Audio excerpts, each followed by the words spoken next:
বীরভূম জেলা কংগ্রেসের পক্ষ থেকে প্রাক্তন প্রধানমন্ত্রী প্রয়াত রাজীব গান্ধীর ৮১তম জন্মদিনটি আজ যথোচিত মর্যাদায় জেলা জুড়ে পালিত হয়। এদিন ইলামবাজার ব্লক জাতীয় কংগ্রেসের পক্ষ থেকে কংগ্রেস কার্যালয়ে রাজীব গান্ধীর প্রতিকৃতিতে পুষ্পার্ঘ্য নিবেদন করে শ্রদ্ধা জানান দলীয় কর্মীরা। রাজীব গান্ধী অমর রহে, রাজীব গান্ধী অমর রহে, এই শহীদের রক্ত, এই শহীদের রক্ত, এই শহীদের রক্ত, এই রাজীব গান্ধী অমর রহে, এই রাজীব গান্ধী অমর রহে। বন্দে মাতরম। জাতীয় কংগ্রেস জিন্দাবাদ, জাতীয় কংগ্রেস জিন্দাবাদ। রাজীব গান্ধীর জীবন আদর্শ তুলে ধরেন বক্তারা। উপস্থিত ছিলেন ব্লক কার্যকরী সভাপতি শেখ নাজিমউদ্দিন, কোষাধ্যক্ষ সহ কংগ্রেস কর্মীবৃন্দ ও সাধারণ মানুষ। উল্লেখ্য, ১৯৪৪ খ্রিস্টাব্দের এমন এক ২০ আগস্ট মুম্বাইয়ে রাজীব গান্ধীর জন্ম হয়। ১৯৮৪ সালের ৩১ অক্টোবর তৎকালীন প্রধানমন্ত্রী মা ইন্দিরা গান্ধীর আততায়ীদের হাতে মৃত্যুর পর জাতীয় কংগ্রেস নেতৃবৃন্দ রাজীব গান্ধীকে দেশের প্রধানমন্ত্রী হিসাবে নির্বাচিত করেন। মাত্র ৪০ বছর বয়সে দেশের কনিষ্ঠতম প্রধানমন্ত্রী রূপে তিনি কার্যভার গ্রহণ করেছিলেন। রাজীব গান্ধী ছিলেন ভারতের ষষ্ঠ প্রধানমন্ত্রী।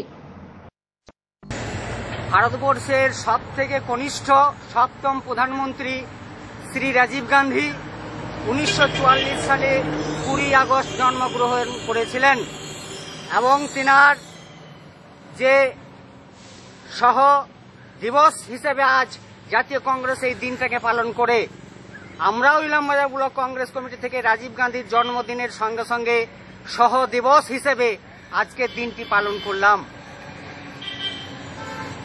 রাজীব গান্ধী ভারতবর্ষকে যে উন্নতির শিখরে পৌঁছাতে চেয়েছিল তার জন্য কম্পিউটার আনয়ন করেছিলেন এবং পঞ্চায়েতি রাজ, জহর রোজগার যোজনা থেকে শুরু করে 18 বছরের যুবকদের ভোট প্রয়োগের করিয়েছিলেন এবং ভারতবর্ষের যুব শক্তিকে তিনি অগ্রাধিকার দিয়েছিলেন এবং চোখে একগুচ্ছ স্বপ্ন নিয়ে ভারতবর্ষকে উন্নতির শিখরে পৌঁছাতে চেয়েছিলেন।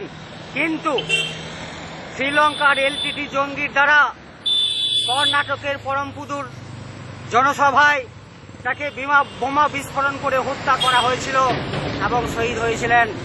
তাই আমরা মহাত্মা গান্ধীর সে অহিংসার পথকে পথেয় করে রাজীব গান্ধীর চোখে যে স্বপ্ন ছিল সেই স্বপ্নকে সামনে রেখে জাতীয় কংগ্রেস আন্দোলন করে চলেছে এবং আগামীতে ভারতবর্ষকে উন্নতির শিখরে পৌঁছানোর জন্য কংগ্রেস কর্মীরা প্রত্যেকে কাজ করে যাচ্ছে।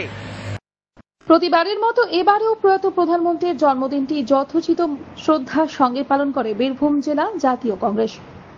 বীরভূম থেকে জয়ন্ত মণ্ডলের রিপোর্ট, আনন্দবার্তা।